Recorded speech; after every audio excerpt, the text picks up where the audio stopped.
I'm getting ready to make my lentil tacos for tonight, and what I did is I just used the leftover lentils from the burgers that I made last night.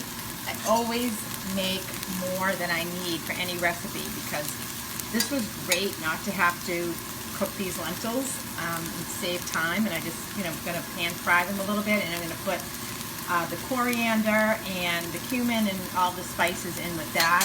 I'm also going to have some onions and garlic. Always love to have that. I'm going to put some mushrooms in these. I love mushrooms. I try to eat mushrooms almost every day.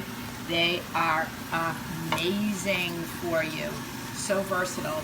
I have some mushrooms I'm sauteing up, and I'm going to use some of the sweet potatoes from yesterday that I made for the burgers. And I have my avocado I'm going to slice up. I've got some cabbage, red cabbage, that I'm going to put in the burrito. I'm saying a taco, but it's really going to be a burrito, right?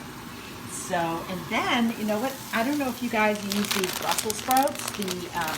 I like Brussels sprouts, the whole Brussels sprouts, and I usually will quarter them and put them in the air fryer or in the oven.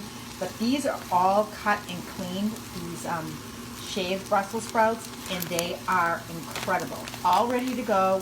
I just toss with some olive oil and some, any spices that you want. You can make it savory, sweet, whatever you want to add to it, and I just put it in the air fryer. So great.